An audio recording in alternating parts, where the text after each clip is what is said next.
Hey there class, it's Sister Bowen. This is our final week of class, so I wanted to review with you some of the things we need to do.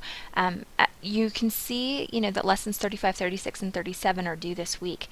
However, Curriculum Development made a mistake and they posted lesson 38 next week. But it's a really easy lesson, as you can see, and I'd prefer to have you finish it this Saturday so that you're done with the class on Saturday. I'll show you how easy the lesson is.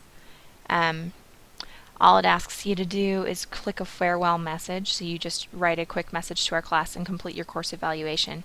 And you'll see that when you start this quiz, it's also a piece of cake. You just mark, yes, I did the evaluation.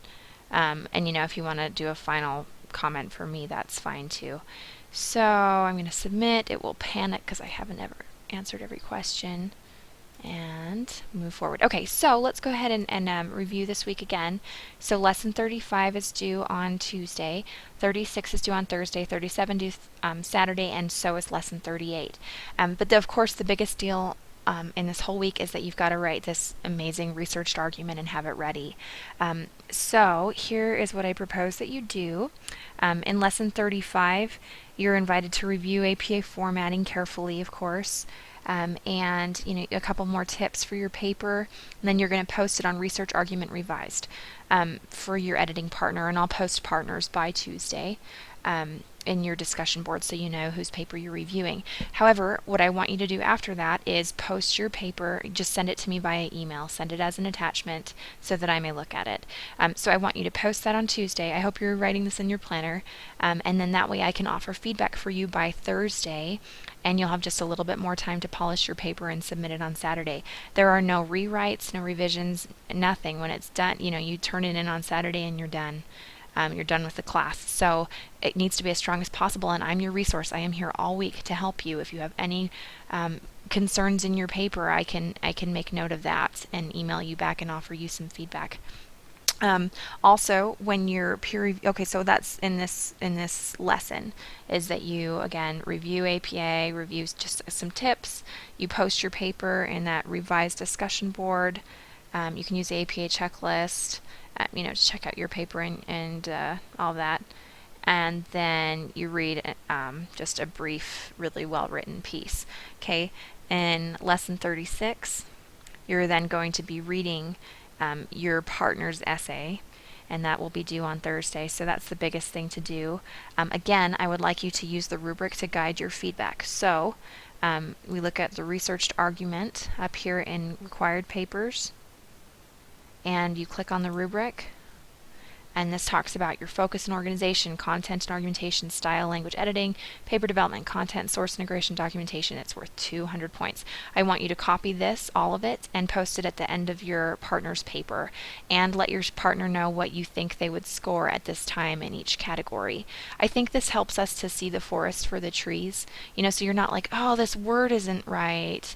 It just doesn't help to just do sentence level grammar and punctuation concerns when the organization is totally unclear, or the student isn't providing source support, or there isn't a strong thesis. So this helps you see forest for trees. So make sure that you're using that rubric and posting that at the end of your partner's paper during lesson 36. In lesson 37, of course, the biggest thing is that you're going to be submitting your essay. So you do it, you post it, and just double check that you've posted it in a Microsoft Word document so I can open it. And then quickly just move on over to lesson 38 and fill out your evaluation and complete that lesson, and you're done. So I hope that this helps you as you work through this next week. The biggest thing I have to tell you is please, oh please, oh please, submit a draft to me on Tuesday evening so that I can offer feedback and help you with your paper before you finally submit it. The last thing I wanted to say is about feedback on essays.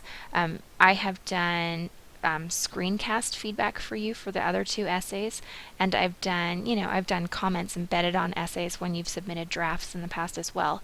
So in your final submission, let's see, in lesson 37, when you submit your essay, let's see, where does it say to do that? Okay, you go to the required papers folder, click the open button and post your essay.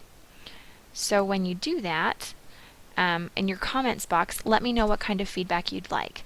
So if you say, I just like feedback in the comments box, write that. If you would like screencast feedback, I'll do that. So you just have to say it, screencast, and I will do screencast feedback. Or if you'd like embedded feedback on the essay, I can do that as well. If you don't write anything in here, if it's blank, I'm just going to leave you feedback in the comments box, just a little bit of feedback, and then the score in the rubric. And I think that covers it for the week. So just to reiterate, Lesson 35, submit your paper in that discussion board and send it to me. Lesson 36, do a great peer review wherein you attach the rubric and show the student what you think that they would receive as a score based on what you've seen so far. Lesson 37, you submit your essay. Obviously you make sure it's as wonderful as humanly possible, and you post in the comments button in that open thing whether you would like screencast feedback, embedded, comments box, or if you don't tell me, I'm just going to do a brief comment. And that is it. Have a really wonderful week, and let me know if you have further questions.